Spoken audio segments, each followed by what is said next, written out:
The bombing stopped. Less than 2 hours before Trump's deadline expired, Pakistan brokered a 2-week ceasefire between the United States and Iran. The Strait of Hormuz will reopen. The power plants were not struck. Negotiations are set for Islamabad on Friday. And the 40-day war that reshaped the Middle East, shook the global economy, and killed thousands of people is, for now, on pause. It is Wednesday, April 8, 2026. Day 40 of Operation Epic Fury. This is the morning after. The guns are largely quiet. The markets are surging. Iranians took to the streets of Tehran in celebration. And the world is trying to understand what just happened, what it means, and whether it holds. This is episode 40 of Epic Fury, the U.S.-Iran War podcast. Follow on Spotify and Apple Podcasts to stay with this story as it develops. Let's get into it.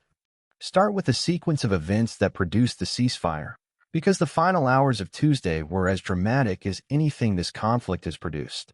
Through the daylight hours of Tuesday, the war appeared to be moving toward its most catastrophic escalation yet. Trump posted on Truth Social that morning, "A whole civilization will die tonight, never to be brought back again." He warned of the complete demolition of Iranian power plants and bridges.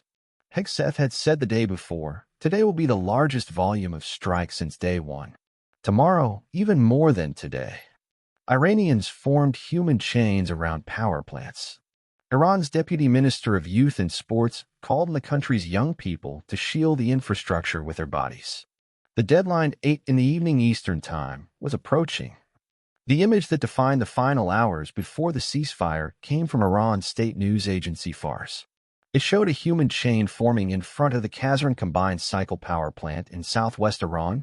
Ordinary Iranians, arms linked, standing between their bodies and the threat of American bombs.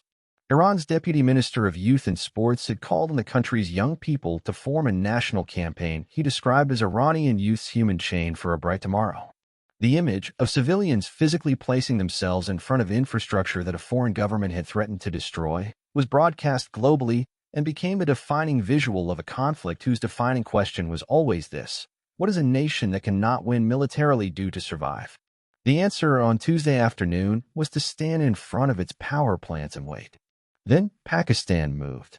Pakistani Prime Minister Shehbaz Sharif posted on social media, publicly asking Trump to extend his deadline by 2 weeks and asking Iran to reopen the Strait of Hormuz as a goodwill gesture. Behind the scenes, Pakistan's Army Chief, Field Marshal Asim Munir, the most important back-channel actor of this entire conflict, was in direct communication with Washington and Tehran simultaneously. At 6:32 in the evening Eastern Time, 90 minutes before the deadline, Trump posted on Truth Social. He said he was acting based on conversations with Sharif and Munir, who requested that he hold off the destructive force being sent to Iran that night. Subject to Iran agreeing to the complete, immediate, and safe opening of the Strait of Hormuz, he wrote, "I agree to suspend the bombing and attack of Iran for a period of 2 weeks. This will be a double-sided ceasefire." He added that the United States had received a 10-point proposal from Iran and that he believed it was a workable basis on which to negotiate. He said almost all of the various points of past contention had been agreed to between the United States and Iran. He said it is an honor to have this long-term problem close to resolution. Iran's Supreme National Security Council confirmed the ceasefire within hours. Its statement, however, did not mirror Trump's framing. Where Trump declared near-total agreement, Iran's Security Council declared near-total victory. The statement read, "We convey glad tidings to the great nation of Iran that nearly all of the war's objectives have been achieved, and your valiant sons have driven the enemy into a state of historic helplessness and enduring defeat." It said Iran's hands remain upon the trigger, and that should the slightest error be committed by the enemy, it shall be met with full force. And it emphasized, this does not signify the termination of the war. Trump responded to the Iranian victory statement by calling it a fraud, attacking CNN for reporting on it and claiming the statement came from a fake news site in Nigeria. Multiple news organizations confirmed the statement came directly from Iran's Supreme National Security Council, obtained by CNN from Iranian officials and reported across multiple Iranian state media outlets simultaneously. Iran's Foreign Minister Araghchi thanked Pakistan publicly for its role in the negotiations and made clear that Iran's 10-point framework, not America's 15-point framework, was the basis on which the ceasefire had been reached. The divergence goes further than competing press releases. Iran's Supreme National Security Council statement said it would enter negotiations in Islamabad beginning Friday, while emphasizing the ceasefire does not signify the termination of the war. It listed the conditions Iran expects to be addressed, including the withdrawal of U.S. combat forces from all bases in the region, a demand that would require dismantling the network of military installations that has defined American power projection in the Gulf since 1991. It included reparations. It included Iranian control over the Strait of Hormuz as a permanent geopolitical outcome rather than a temporary wartime disruption. None of those points have been agreed to by the United States. And yet Iran is publicly framing them as the agreed basis for what comes next. This divergence is not a miscommunication. It is a strategic choice by both sides. Trump needs the ceasefire to be a victory, domestically, politically, and as a capstone to 40 days of military operations that cost the American taxpayer tens of billions of dollars. Iran needs the ceasefire to be a victory, to justify to its population 40 days of bombing, more than 1,900 dead, and an economy that its own president privately warned was weeks from collapse. Both sides need the same ceasefire to mean something different. That is the paradox that Islamabad on Friday must somehow navigate. The two sides are telling different stories about what just happened. Trump is framing the ceasefire as a U.S. military victory that forced Iran to capitulate and reopen Hormuz. White House Press Secretary Caroline Leavitt said, "The truth is that President Trump and our powerful military got Iran to agree to reopening the Strait of Hormuz, and negotiations will continue." She called it a victory for the United States. Iran is framing it as an Iranian diplomatic victory, in which the United States accepted the general framework of its 10-point proposal as a basis for negotiations. Both framings cannot be simultaneously true, but both are politically necessary for each side's domestic audience, and that gap between the two narratives is the single greatest threat to the ceasefire's durability in the coming 14 days.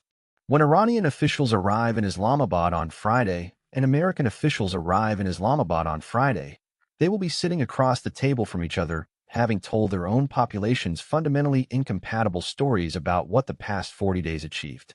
Bridging that gap requires political will and face-saving language that neither side has yet demonstrated it can provide.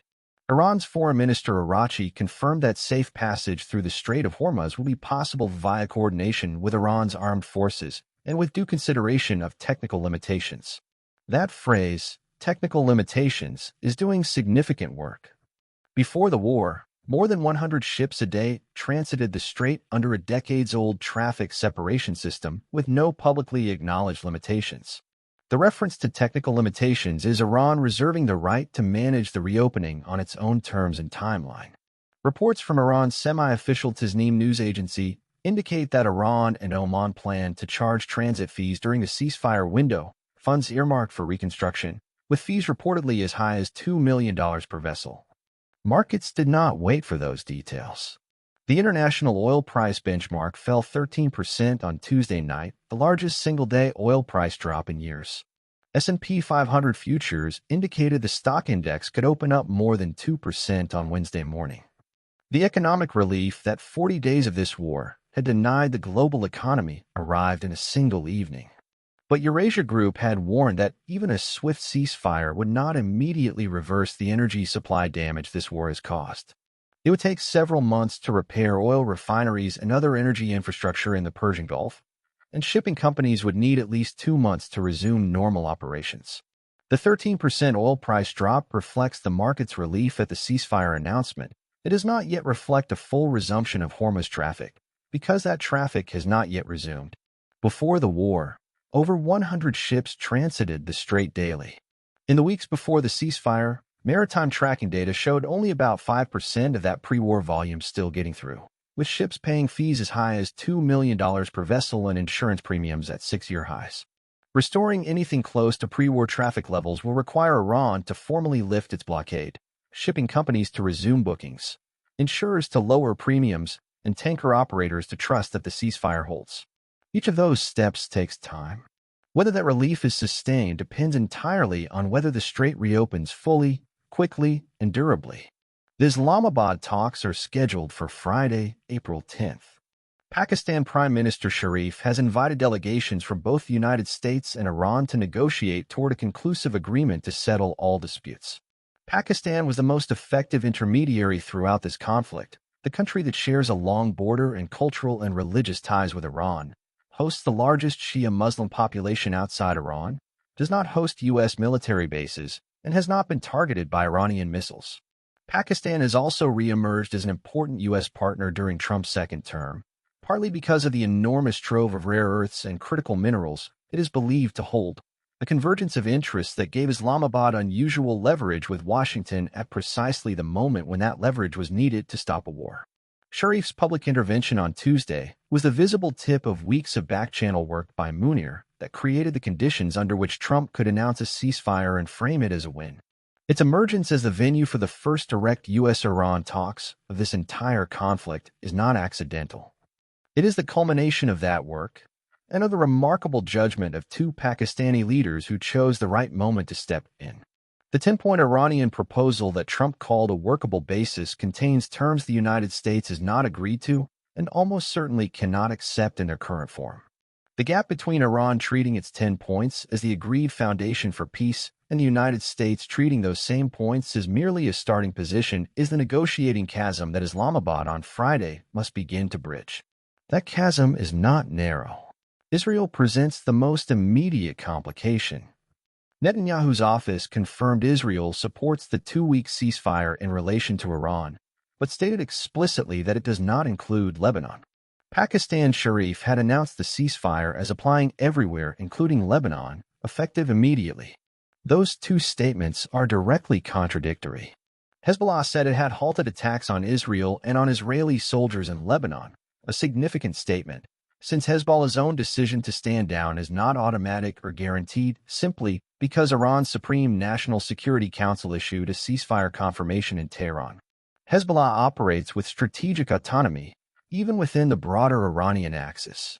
If Israel continues striking Hezbollah in Lebanon during the ceasefire window, Iran will face domestic pressure to characterize that as a violation of the terms under which it agreed to the pause.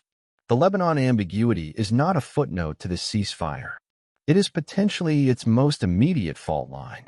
Missile alerts sounded in Israel and the UAE in the early hours of Wednesday morning, even after the ceasefire was announced, suggesting either residual attacks already in flight or that elements of the proxy network had not yet acted on the ceasefire instruction. The IRGC throughout this conflict operated with considerable autonomy from Iran's civilian and political structures. Whether every IRGC commander in Lebanon, Iraq, Yemen, and Gaza simultaneously received and accepted the ceasefire order is a question that Wednesday morning has not yet fully answered. Israel's skepticism about the ceasefire's durability is a matter of record. One senior Israeli source told CNN that Israeli officials were skeptical and believed the apparent breakthrough could unravel and lead to further escalation if Iran does not quickly open the strait.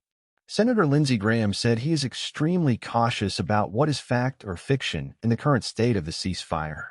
He called for a congressional review process similar to the one connected to the Obama-era Iran nuclear deal, an agreement that Trump himself withdrew from in 2018.